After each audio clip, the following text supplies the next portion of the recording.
Welcome to the Early Wedge Tuesday Best Bet Show. I am your host, Eric Cohen. Thank you for tuning in once again. If you're watching on the SportsLine channel, great. You're in the right place. If you're watching on the Golf on CBS channel, make sure to switch over to the SportsLine channel ASAP because that is where we'll be broadcasting every week going forward. How about last week on the show, Patrick McDonald hits 110-1 in his long shots with Joe Highsmith. A couple weeks ago, I was telling him before the show, I don't even know who Joe Highsmith was. Patrick's giving him out at 110-1 on this show. What can we do for an encore? We'll find out. Let's bring in the stars of the show. We have the great Sia Nejad, host of The Early Edge, every morning at 10 a.m. Eastern. He is a DFS maven. We have the great Jason Sobel, who is everywhere when it comes to golf. I mean, you are. You're on Sirius XM. You're on BetMGM. You're everywhere. When I mentioned this week that I was on with you, my friends were like, no way, no way. And then there's the guy, who needs no introduction. I called him last week an encyclopedia of golf, and he goes out and hits 110-1. So, Patrick, you have the first word. What do you have to say about that one? I wish it could have been Davis Riley, guys. I thought we had it after the first round on the first page of the leaderboard, and then I was actually out with Mark Immelman on Saturday. And he was checking his PGA Tour app, and I go, hey, you mind looking up Davis Riley for me? I think he shot 75. Had to get another glass of wine after that. But I'm happy Joey Highsmith came through for us on Sunday.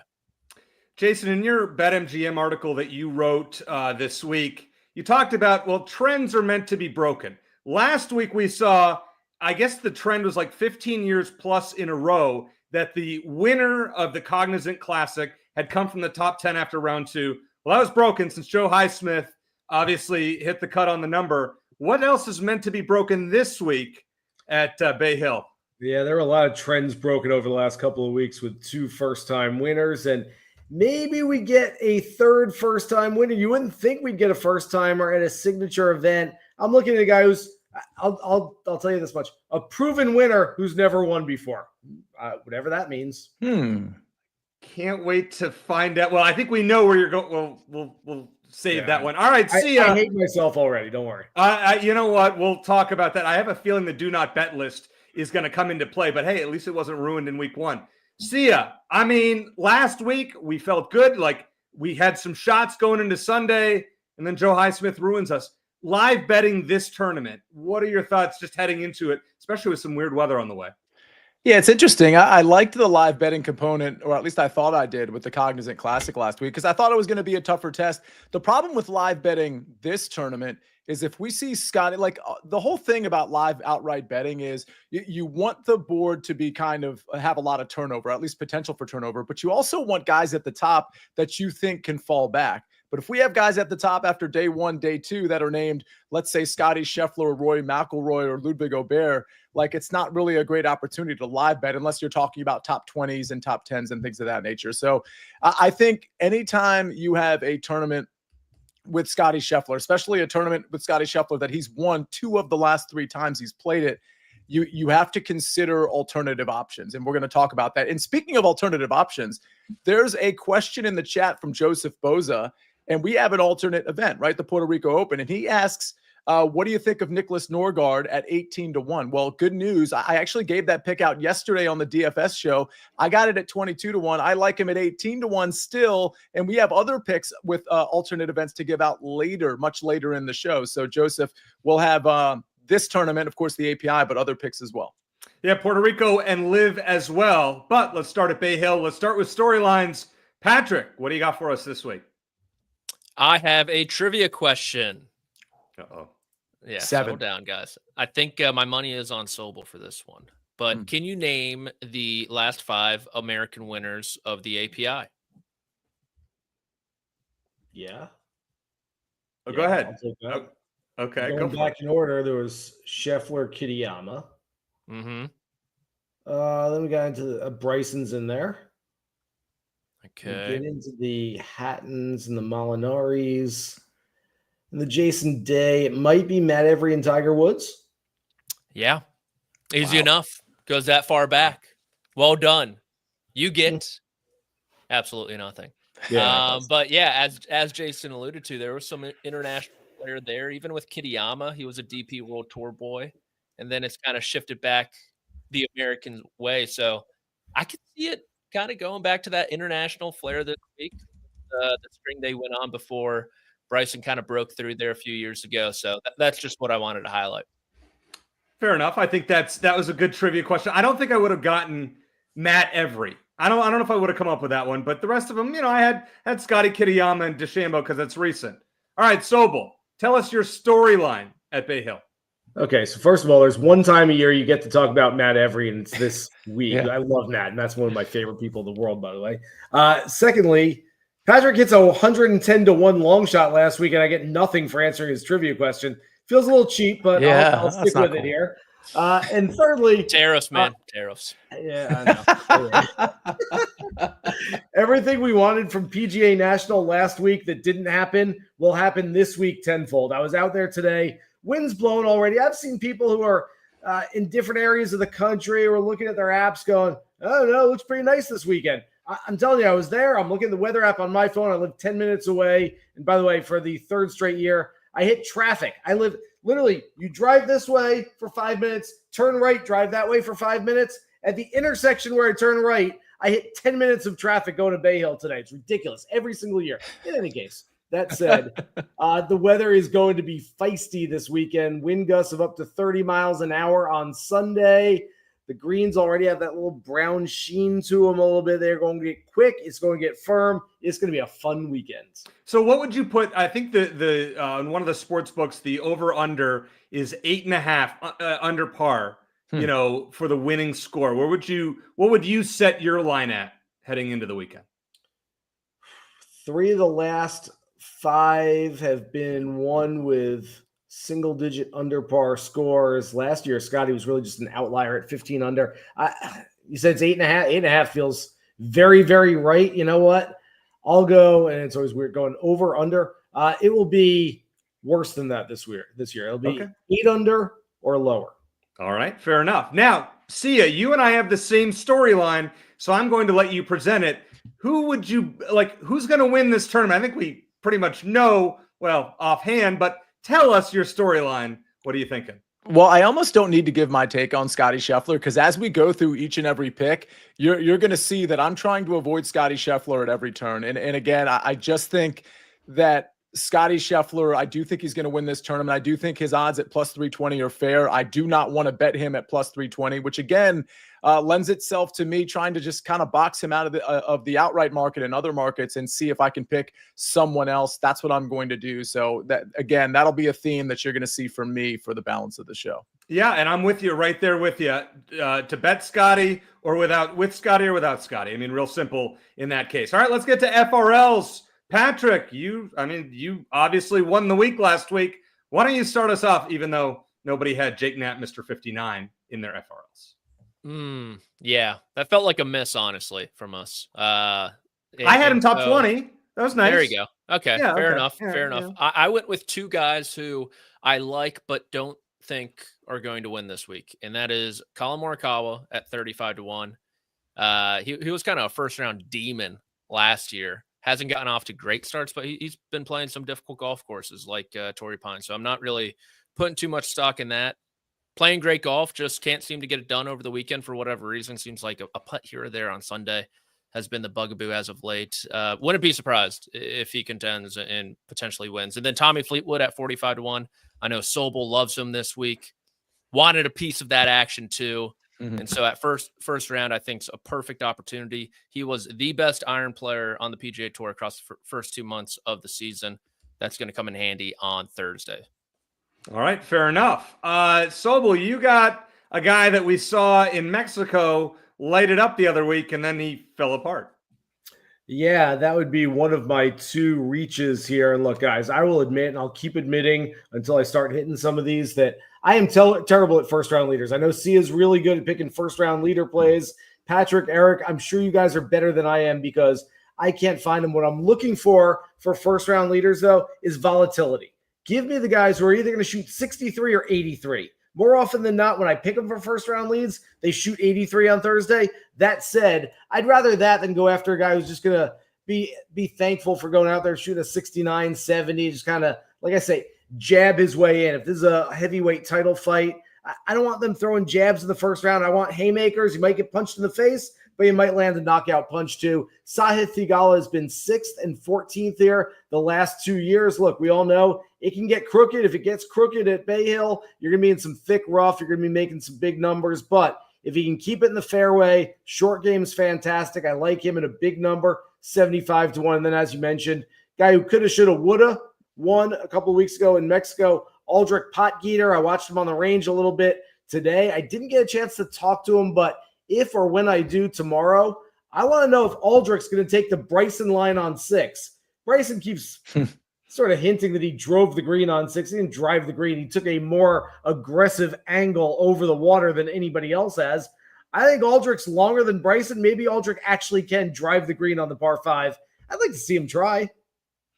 If he has nothing to lose, sure, why not? If he wants to lose a golf tournament, he might as well try it. I mean, Jake Knapp tried to hit out of water last week. That didn't go so well. Never know what Aldrich can, do. He's got a first-round leader bet to lose. He's got to go try it.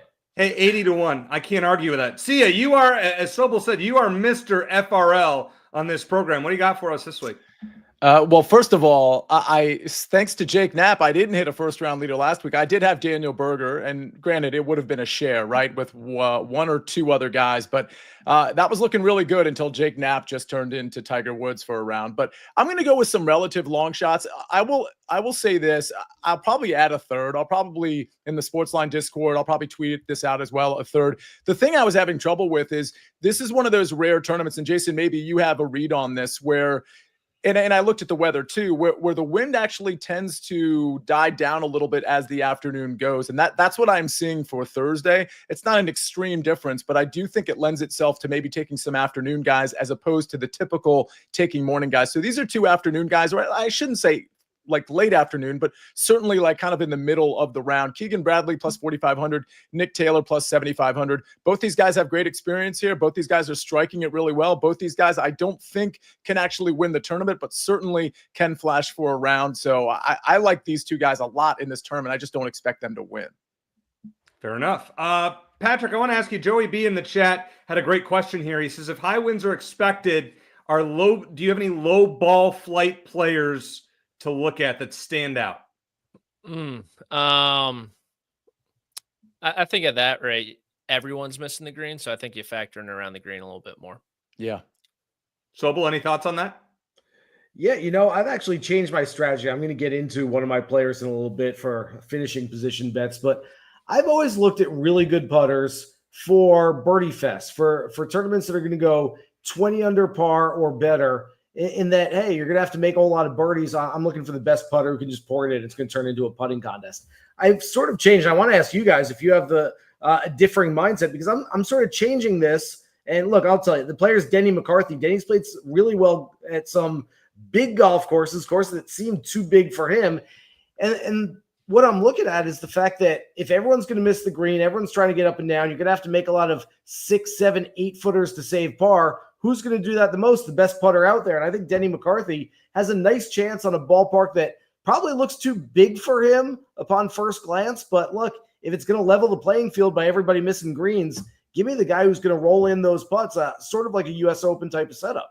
You just made Patrick's day, I'm sure, considering we know he is a big Denny McCarthy fan and had him in plenty of places on this program last week. Coming up next, Sia and I are on opposite sides. And no, I'm not showdowning you. I've already learned. Second show, I'm not showdowning you after we hear from one of our sponsors.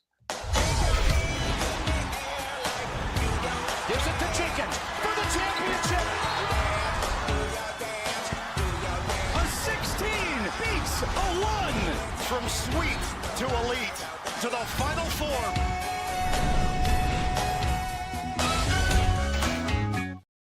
I already I'm in the basketball spirit, have my Arizona shirt on. Patrick will be in Tucson, I believe, in a few weeks, right? Playing the Pro-Am, the Cologuard Classic. Tomorrow. I'm heading out tomorrow, hopefully. Knock on wood. So when is the Pro-Am? Thursday, I'm guessing? Thursday, yeah. All right. Well, shoot low. Have a good time out there. Check out the great Tucson, Arizona. It'll be nice to have somebody else on this program in the western half of the United States because the East Coast bias here is yeah. Go ahead, Sia. Are you the pro or the am? What is this? This is breaking news. What are we talking about here? I'm the am, the pro Stewart Sink. So Get out of here. I think we have a pretty good chance to win, honestly. So I got to bring my A game. What are you playing at right now? A 3? Oh gosh, vanity handicap for your boy. It's brutal. The group's gonna hate me, which is quite unfortunate. No, I think I'm playing at a scratch. Index is maybe a 0.5. Wow. So I haven't looked at the rules. I have no idea what's going on. No wonder he gets invited across the country. That's why you get invited across the country when you're a scratch golfer. All right, why don't you start? Go ahead, Sia. Yeah, go ahead. Well, one thing, Stewart Sink reminds me of, first of all, speaking of first round leaders, I remember back in the day, I took Stewart Sink a couple times and he scared the first round lead, if not clipped it for me. But Patrick, I gotta tell you, you need to tell Stewart that Golf Boys 2.0 is like one of the coolest videos I've ever seen. To this day, I watch it. It's like a great hype video and it's hilarious. So props to Stewart Sink. Please let him know that. Thank you. Yeah, for sure. I'll ask him. I will add in Stewart Sink, one of my favorite dudes over the years. I broke the story. I didn't break the story. Remember while 12 years ago, Stewart Sink went to shake hands with his playing partner at the end of the first round and took his hat off, and his head was like gleaming white, and it went viral on Twitter. Yep. Well, the next day, I'm waiting for him after the second round, and he walks off, and he had to birdie 18, by the way, I believe, to make the cut. So I felt a little better. And I said, "Hey, Stewart, your head's going viral." And he's like, I don't know what that means.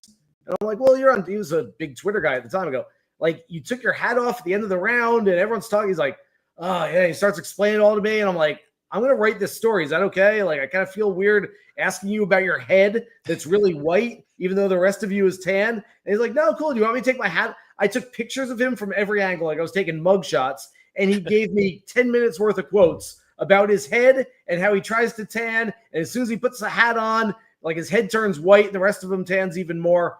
I don't know. Stupid story, but he's a great dude. We get story time earlier in the show. Normally we wait till the end.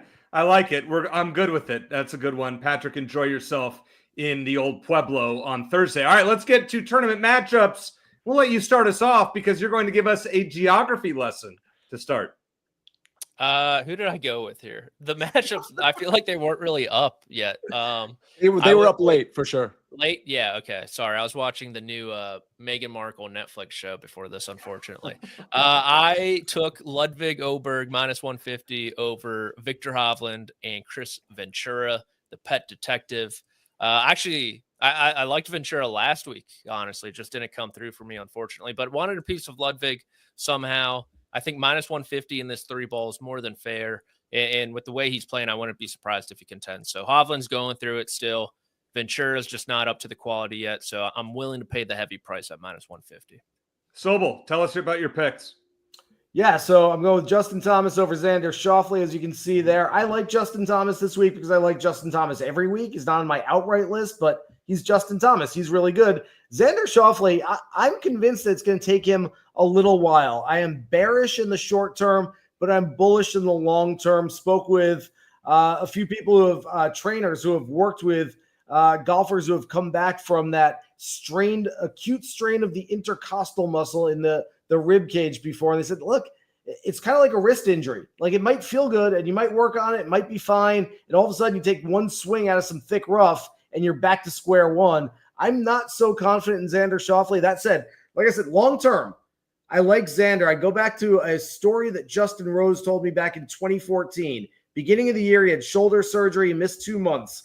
Towards the end of the year, he won on the PGA Tour. He won on the DP World Tour. He had a bunch of top fives. I talked to him at some point late in the year and asked him why he was playing so well. And he said, it's because I missed those first 2 months. I didn't want to miss that time, but now I've got more gas in the tank than every other guy out here. I can see everyone else is running on fumes, and I feel like I'm ready to go out and play some good golf. I think when we get to July, August, September, big event in September, Xander Schauffele is going to be ready to roll, and he's going to be playing better golf than maybe anybody else. And my second one is Shane Lowry over Sungjae Im. This has a little asterisk, and I'm fading Sungjae here, and I do like Shane, and I know a bunch of us are on Shane. I talked to Shane for a while this morning. He said the last week and a half has been the busiest week and a half of his career. Last Monday, he played in the Jake, which is Jack Nicklaus's tournament at the Bears Club, where Shane is also a member. After that, He had a bunch of Strixon stuff that he was shooting for commercials. Obviously played at PGA National for 4 days where he played very well, finished in the tie for 11th place, which was actually his worst finish in the last 4 years at the Cognizant. And then yesterday, he played the Seminole Pro member and then played TGL, wanted to take the day off today, but he cracked his driver, so he came to Bay Hill to work on finding a new driver. There's a lot going on with Shane right now. Again, still, I like him. I'm on him, but that's the whole conversation we had this morning. That's a lot going on right now. Well, Sia, you're with Sobel here. I mean, you got the inside scoop there about Shane Lowry. Do you like your pick even more now? I like it less. I mean, cracking your driver, being that busy. I mean, honestly, Sobel, you and I have to chat before the show now. And honestly, it's really cool that you were on grounds, like a range report. Any nuggets you want to drop during this show, that's kind of cool too. You already did, by the way. But yeah, I'm still going to roll with Shane Lowry over Sung J M. And it's just because I think Sung J M's relatively broken. Although I will say last week, he actually struck it okay.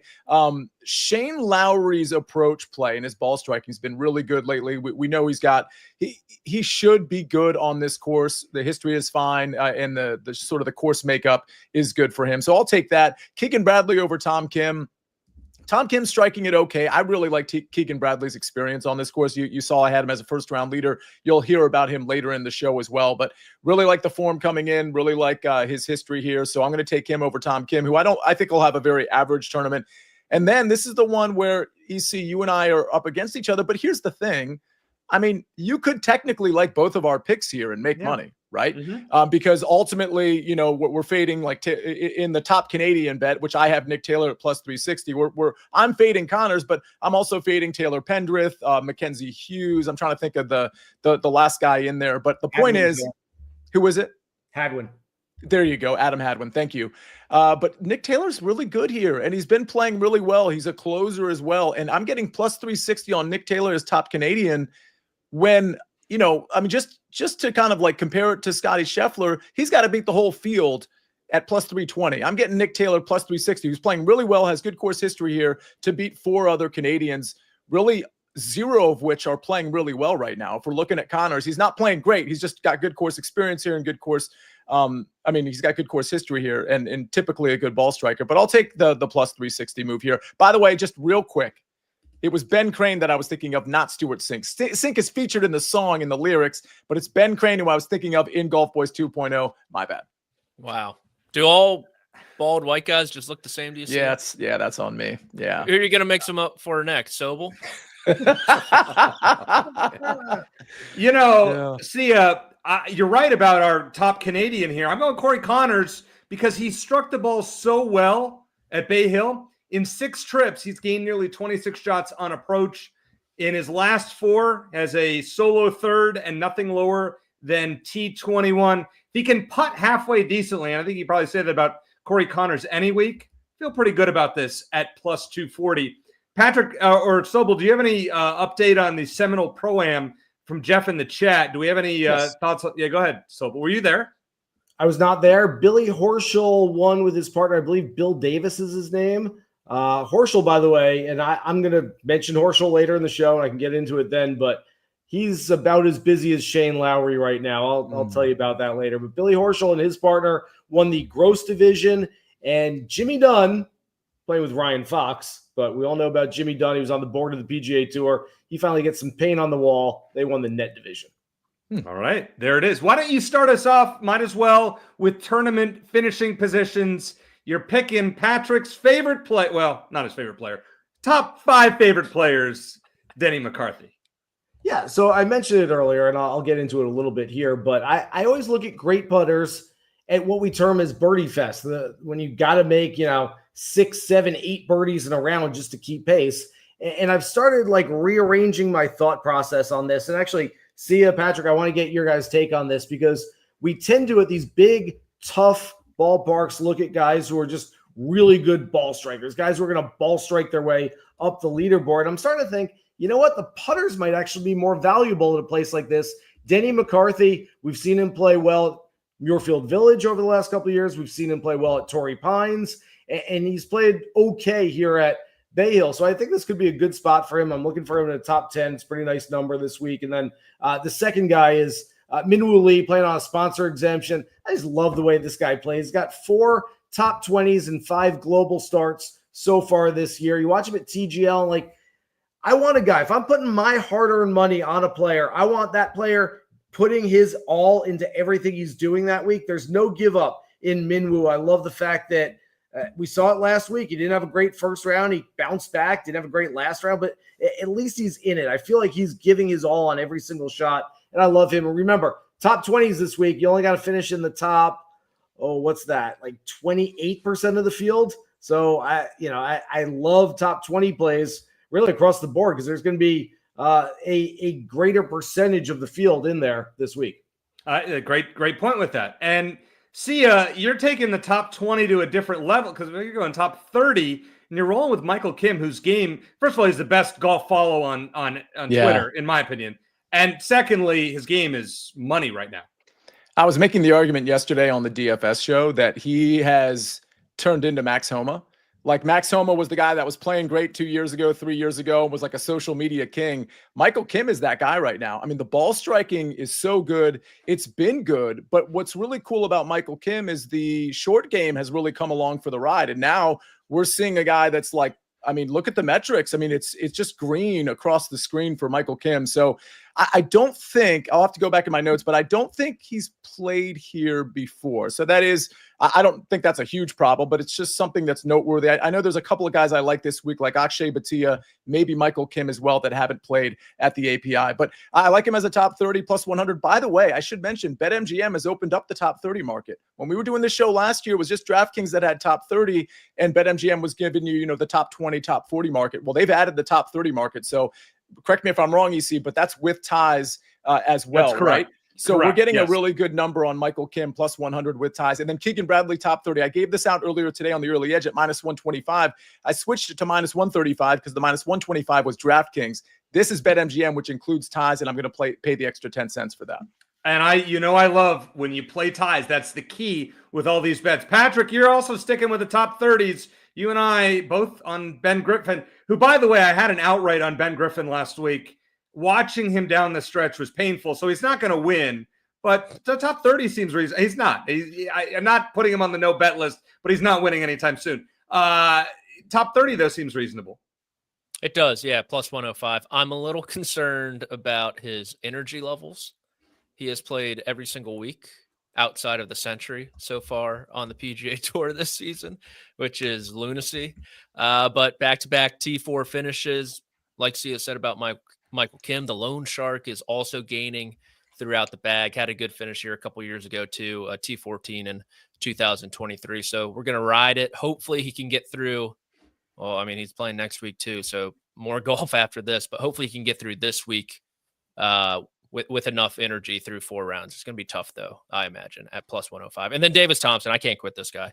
Or plus 110 for top 30. Hit it well last week, just made nothing on the greens, was not good around the greens. But second straight week, he was good with his irons. The ball striking, the full swing looks to be getting much, much better.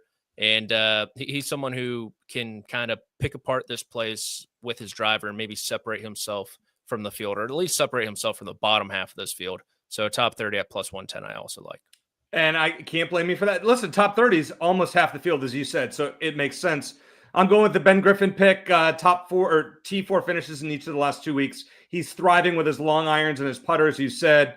Does he have the stamina? If so, I think he can get a top 20, not winning though, plus 175 there with ties. Then I'm going Alex Smalley, top 20 with ties. I think this number is something plus 1 or plus 240 is what it is. So Smalley has 6 starts on the PGA Tour this season, 5 finishes of T21 or better. He's got a well-rounded game, but the problem is that he's not putting all the pieces together in the same week. He gains in certain categories and then loses in one every week. It's like, Alex, just put it together and you can cash this plus 240 for me this week. Coming up next, I want you to pay close attention to the do not bet list because there's a lot of players these guys are picking that are on it after we hear from one of our sponsors. Who's in? Who's out? Let the madness begin. The NCAA Men's Basketball Championship Selection Show on CBS and streaming on Paramount+. All right, let's see it. I want to see what we're looking at with there it is, the auto fade list. We survived last week. Joe Highsmith was not on there. This week, it's going to get interesting.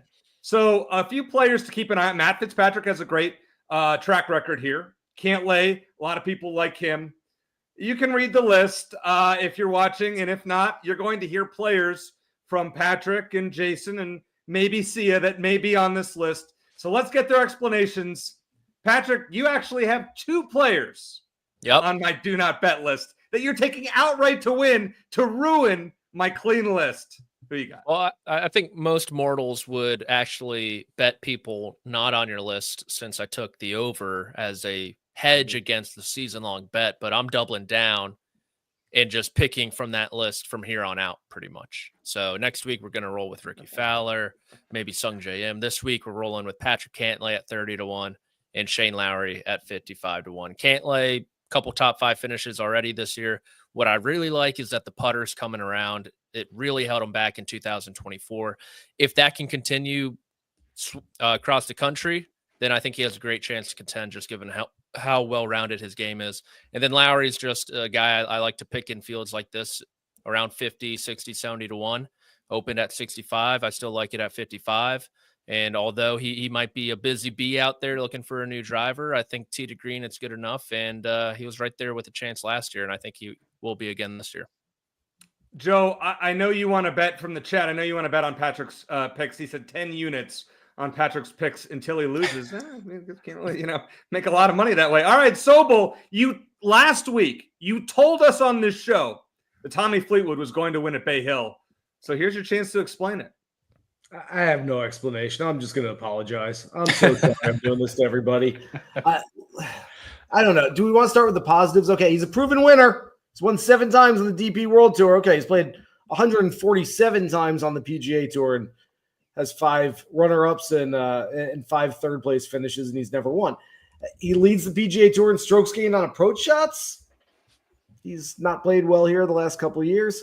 He's 25-1, which is somehow a shorter number than Hideki Matsuyama, who's won 11 times on the PGA Tour, including 3 times in the last 14 months. I feel like I'm talking myself out of it, but I don't know. It's like the devil and angel on your shoulder, and one of them's going to win out. I'm going with the devil. I'm going to bet Tommy Fleetwood to win this week, which is just an absolute sucker's bet. I don't recommend that anybody else tail this bet, but I like Tommy. I don't know what to tell you. So hopefully one of the other 2 guys will pick me up, but I'm not too confident in them either. Will Zalatoris feels like he's building up to something. I would say that about Minwoo Lee, who I had for a top 20, and I like him as well. I like the guys who haven't yet peaked. Look, we talk about these guys. It's early March, and folks like us are on podcasts going, hey, what's wrong with so-and-so?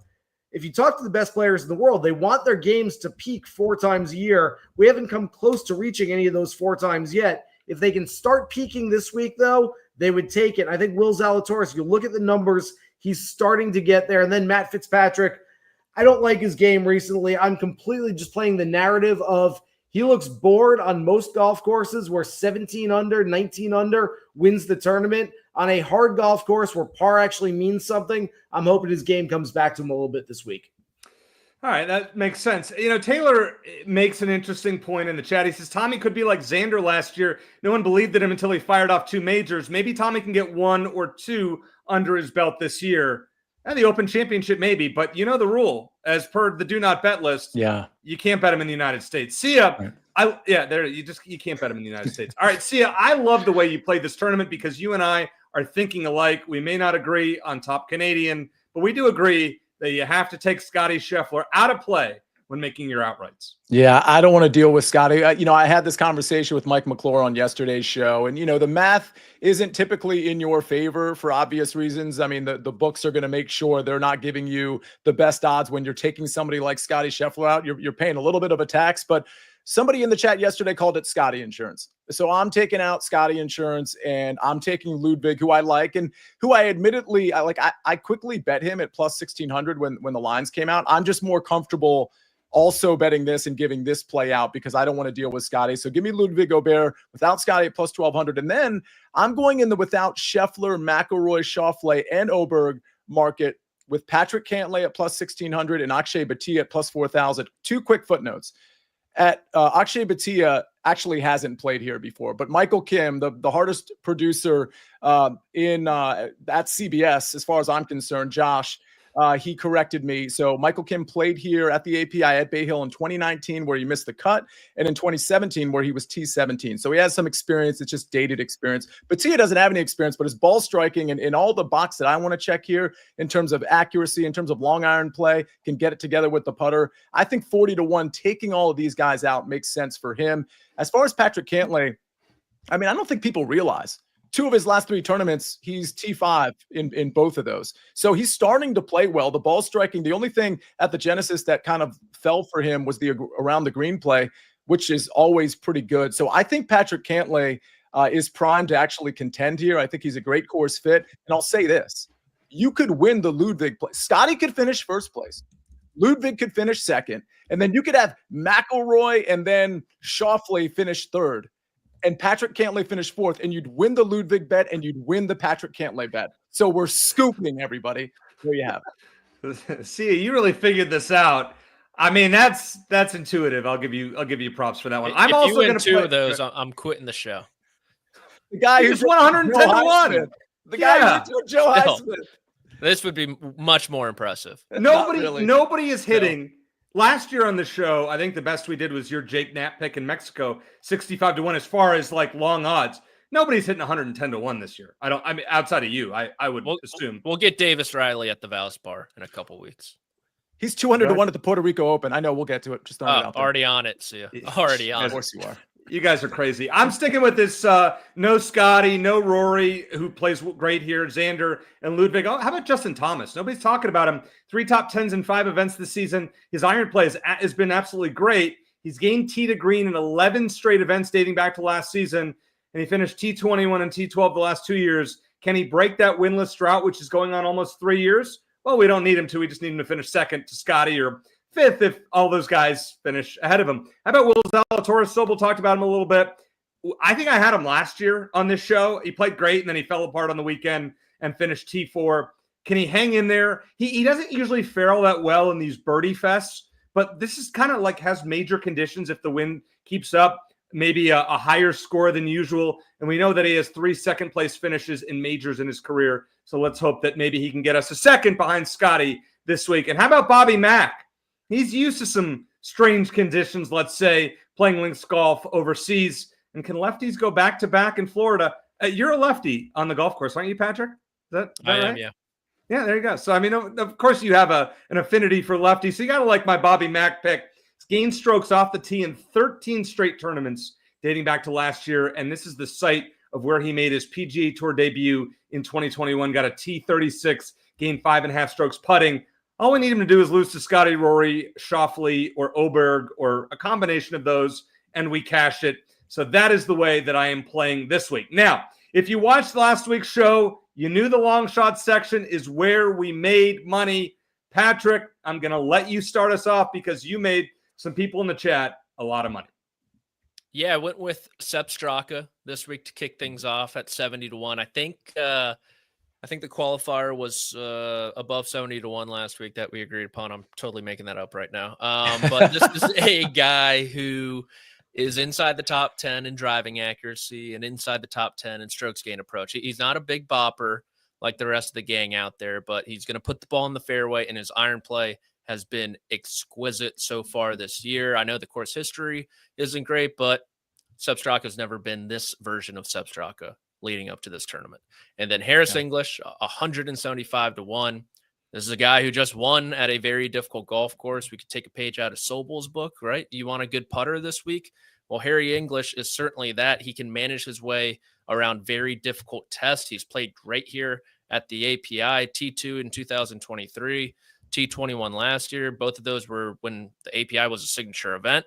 So I'm going to get in on that. And then Sia, Davis Riley, 200-1. We're just going to throw him in here as well. We're going to throw him in here as well. That's the Puerto Rico, though. We just wait for it. We'll talk about that next. Guys in the chat, we're doing Puerto Rico, by the way. We're going to spend 3 hours on the Puerto Rico Open. Don't worry. My bad. I really hope that we're not doing that. Sobel, you're giving a couple of triple-digit odds, starting with your man Billy. Right. That's because I was told long shot, so I picked guys in the triple digits. That's how this works when you're taking long shot players. I'm not thinking, well, 22-1 is kind of a long shot because his name's not Scottie. All right. So my first guy, look, I talked about guys being busy out there. Shane Lowry, Billy Horschel, who I know really well, kind of blew me off today. The fans were like, hey, Billy, can you sign this? He's like, sorry, guys, I got to roll. And I'm like, geez, like he's like running through that place. I didn't realize he's playing TGL right now. That was like 5 hours ago at Bay Hill. And so somehow he was getting out of there, getting on a plane. I assume he wasn't being driven, and getting down to South Florida and playing TGL and then coming back tomorrow morning. I mean, there's a lot of stuff going on for these guys right now. That said, I like Billy. It's just a pretty good number for him. And speaking of numbers, guys, I don't know if Nick Dunlap can go out there and win this week, but he is getting absolutely no respect in the market. This is a guy who's 21 years old and has 2 career PGA Tour wins already. There are a lot of guys, including the guy at 25-1, who's never won on the PGA Tour that I'm picking to win this week. There are a lot of guys with fewer wins than Nick Dunlap in a very short time on the PGA Tour, and he's getting no respect, and we should take that to our advantage. I like him on a regular basis because he's proven he can win. 200-1, I'll take a shot on that. I like it. And if you hit that, I mean, listen, I'm never giving out a 200-1 on this show. I don't know if I have the courage to do that. So many props and good luck to your pick of Dunlap there. Sia, you're still sticking with the no Scottie Scheffler market for your long shots. Yeah, I don't want it, but I do want Nick Taylor without Scottie Scheffler. I think 90-1 is a pretty good number on Nick Taylor. Again, I liked him as top Canadian. You know, coming into this tournament, I wasn't going to be super big on Nick Taylor, but again, I'm just trying to find markets where a guy who's really hot, who I know can win, where can I bet him? And I think this is a good spot, 90-1 without Scottie. Harris English, I'll just, I guess I don't need to pair it what Patrick just said. I will say that, the short game, the around the green play can spike. It can kind of be hit or miss for Harris English, but we saw how he navigated the Farmers. I mean, it was with the putter, it was with the around the green game. He lost off the tee and still managed to win that tournament. So Harris English is a guy who has history here. And if this becomes like a really weather-ridden tournament, Harris English is one of those guys that can pop up and just suddenly be in the top 5 on Sunday. So somebody in the chat last week said, what is this? You're picking shorter odds in the long shot section. Got to fit in my parlays somewhere. If you watched this show last year, I had to do a weekly parlay. So we got 2 of them for you this week. It was involving Scottie Scheffler because we got to make money when Scottie Scheffler wins this event. Scottie top 5, Bob McIntyre and Wyndham Clark top 10. Remember, Wyndham Clark finished second last year. We're getting 33.5-1 on that. And then this one, Scottie to win. And Justin Thomas and Will Zalatoris top 10, including ties at nearly 52-1. I'm telling you what, you want to win a Scottie Scheffler bet at 52-1. This is how you do it. I'm just telling you right there. As Joe said in the chat, this is a degen parlay. I am a man of the people. And yes, I am. We are going to hit Scottie Scheffler to win at 52-1. You can thank me next week on the program. Go ahead, Sobel. Eric, you like degen parlays. I've come up with a little weekly ritual every Wednesday night. Pour a nice glass of wine, put on some music, and sit around and make, I'm telling you, don't put a lot of, $1 parlay bets. We might round robin. We've got 6 events on the professional side this week. We've got 2 on the PGA Tour, a DP, a Live, a Champions, and an LPGA, I believe. And just throw them around. Just $1 here, $1 there. I don't know. It might add up to a lot after a while, but who cares? You got a nice glass of wine, get some music on. It's a fun little activity on a Wednesday evening when you have absolutely nothing else to do. So I respect it. I respect it because in 2020, I did that in a way with the Genesis Open and the Daytona 500. I had Adam Scott to win, which he won. And I had Ryan Newman to win the Daytona 500. He's winning coming down the final stretch. It then got wrecked, and it was a very serious wreck. Somehow came out of it just fine after a few days. Would have won me $2,400 on a $2 bet. No. That's how you got to do it. That's not. I'm telling you, it's I'm going okay, Nick Dunlap at Bay Hill and Ernie Els at the Cologuard, and we'll get to my pick at the Puerto Rico. But and then someone else on the LPGA, Sam Bairstow at the DP. I mean, it's $1 to win $7.5 million. I mean, if we're gonna have fun with this thing, let's go have some serious fun with it. And by the way, I get a chance. No, from the guys in the chat, no, it hasn't hit yet. I'm still working. Well, I get to plug. I do write a column every week on SportsLine. You can read Patrick writes a bunch of stuff all over CBS Sports and SportsLine. Check that out. But I write the $1 million parlay, $10 to win over $1 million with a winner and then who's going to finishing positions. Check that out, sportsline.com. And if you need a promo code, DM me on Twitter. I'll give you the best one that we have ahead of March Madness. By the way, come hang out with Sia on our Discord. He's been awesome on there and giving his golf picks exclusively to our Sportsline Discord. So check that out. All right, it's time for what everybody has been waiting for in the chat. It's time for the Puerto Rico Open and live picks. Sia, I'm going to start with you. Give us your 3 Puerto Rico picks. All right, let's go. Nicholas Norgaard, he's at the top of the board. I wish I just went with long shots here, but Norgaard's actually a really good golfer. We saw him last week play really well. We've seen him on the European Tour play really well. Honestly, I actually think he's maybe the best guy in this field. So I think 22-1 is a fair number. That one I bet. Rico Hoey, he played well last week too. I'm looking at his putting numbers. Not good, but I do think Rico Hoey at these coastal spots, these Paspalum spots, I do think that's where he plays better. That's where he putts better. Certainly has the distance along with Norgaard to contend here. Not that you absolutely need distance, but I certainly think it'll help. So I like him at 35-1. And then Carl Phillips, I know Jason's going to talk about him, a KFT guy.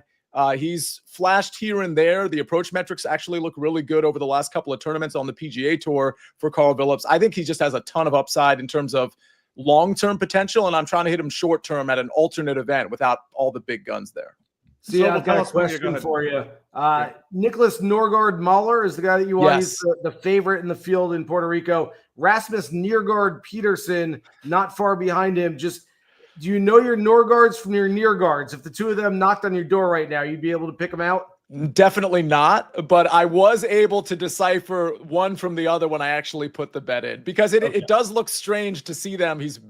Niergaard is like 5-6 spots down from Norgaard. By the way, in case people are trying to figure it out, there's no similarities at all. One's from Denmark, the other one's from Denmark. One of them's 88th in the world, the other's 90th in the world. One of them's made 3 cuts in 4 starts this year. The other has made 2 cuts in 4 starts. So completely different dudes. They've got nothing in common. I would never have known the difference. And also, I haven't heard much of Carl Phillips. Sobel, tell us more. What's with the Carl Phillips love at 60-1? Well, first of all, there are only 2 guys on tour who are wearing Sunday red right now. One of them's playing on TGL, and Tiger Woods, they somehow couldn't get him in the field in Puerto Rico. So I'm going to go with the other guy, Carl Phillips, Stanford kid, Australian. He was in school this time last year, had conditional Corn Ferry status. He finished runner-up, then he won, got his PGA Tour card, and now he's playing on the PGA Tour, and he's playing pretty well. This kid's got a ton of firepower and a place that's going to be windy. I spoke with Bryce Garnett earlier today. He's the defending champion. He said expect the wind to blow as it usually does in Puerto Rico. I like an Australian sight unseen anytime the wind is blowing at any golf tournament. And then Taylor Montgomery saw him last week. It was kind of a sad story because he needed a 3-way tie for 13th to keep his card after a medical exemption last year. He had it. He was there. He tripled the 16th hole on Sunday afternoon, fell down to 25th, but I still like Taylor's game. One of the best putters around. 66-1 feels like a good number for Taylor Montgomery this week. Patrick, you hit 110-1 in long shots this week, or last week, so you're giving us one this week at the Puerto Rico Open. Let's hear it. Yeah, it could be our lucky number. Tyler Duncan, $10-1, finished T7 last week at the 118 Visa Argentina Open on the Corn Ferry Tour. A true where were you moment. Had a top 20. Sobel's betting it. At the Panama Championship as well earlier this year. Good win player, guys. T23 last year at this tournament. Honestly, all signs point to Tyler Duncan this weekend. And then Live Golf Hong Kong. I have to confess, I have made another long shot bet on Sergio Garcia at the 2025 Masters. Come on. At 225-1.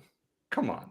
I've added it to the card. And I've also added your SportsLine article to my card this week, 25-1 at Live Golf Hong Kong. Great place. Love Hong Kong. And so I think Sergio's just playing some really good golf. Was top 5 on the money list last year.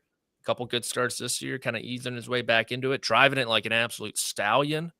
And so I I think he wins this week, and then I think he probably misses the cut at the Masters.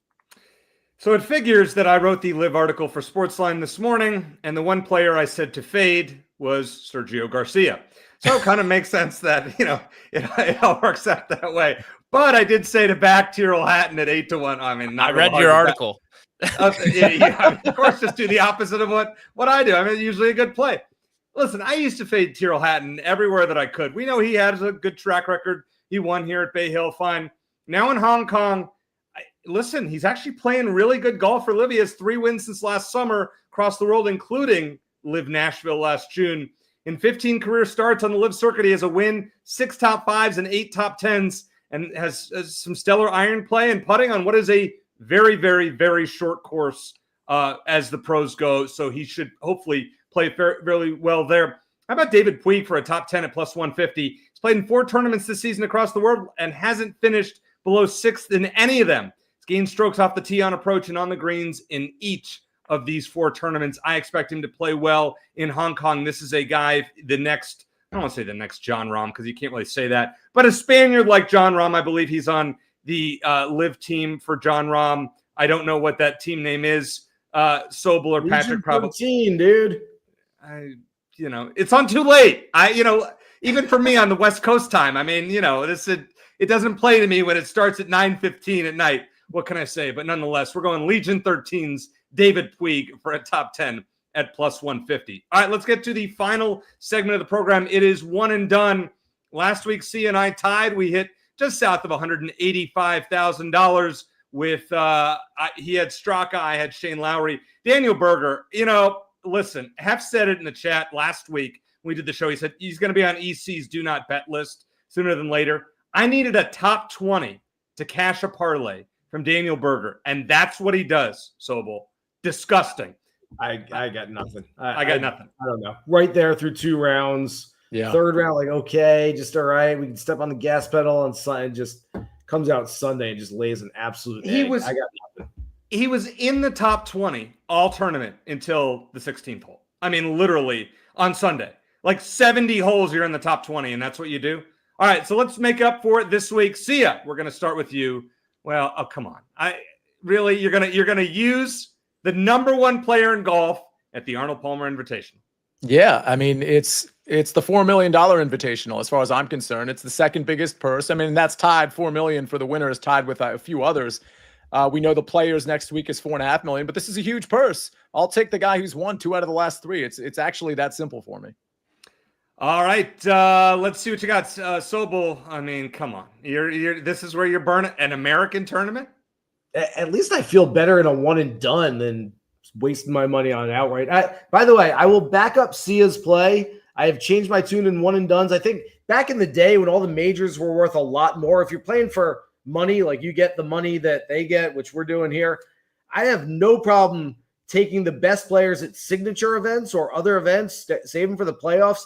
The majors are basically worth about the same, and you try to differentiate a little bit. So I think it's a smart move to take Scottie. If you're confident in Scottie this week, take Scottie this week. I have no problem with it. I thought about it as well. Patrick beating him. Well, I mean, Sites 501 in the chat agrees with you. Says Fleetwood's winning this. No one will ever expect it except for Sobel. I like that. Patrick, Shane Lowry. I mean, as Sobel talked about, it's got a busy schedule. Still feeling okay about this pick? No, not at all. But I put it in the outline, and here it is. So there it is. And I'm going JT just because I talked about JT earlier. He's going to win one of these times, and I'd like my $4 million. I mean, Sia's probably going to win and then have a lead that will probably be insurmountable for a while, but that's okay. JT, give me some hope and at least finish second so I can make some money in our other bets. All right, as we get to the recap screen, it is time, as we talked about last week, for story time. Who's got one to start us off this week? Sobel, Patrick, Sia. Who's up in story time? No, I've got Sobel, give us something. What do you got? I've got a lot of Arnold Palmer stories. I'm not sure how many I can tell publicly, but I will tell you this much, that if you've ever seen the SportsCenter commercial where he makes an Arnold Palmer in the ESPN cafeteria, I picked him up at the airport that day. He flew his plane right in, walked down the steps, said, "Hi, I'm Arnold Palmer." I go, "Mr. Palmer, I was aware of that." And we hung out the entire day. I mean, it was it's literally maybe my favorite day of my entire life. It was just, he's just the coolest dude that ever lived.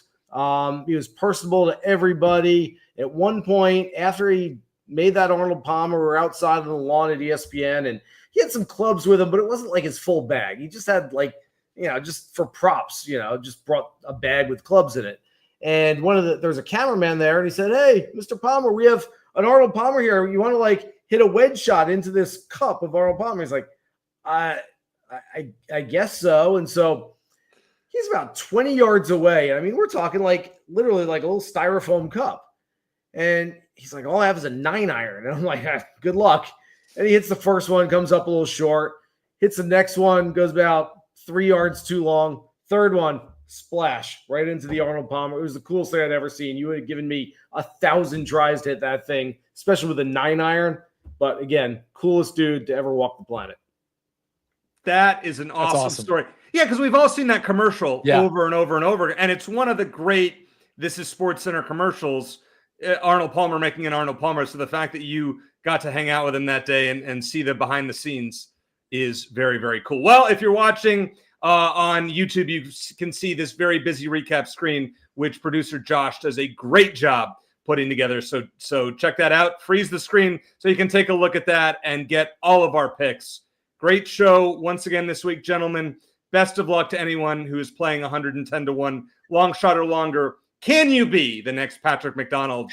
I, for one, will not be. So for Sia Nejad, Patrick McDonald, and Jason Sobel, and producer Josh does a great job behind the scenes. I am Eric Cohen. Thanks for listening. And as I always like to say, let's hit it big. Good luck.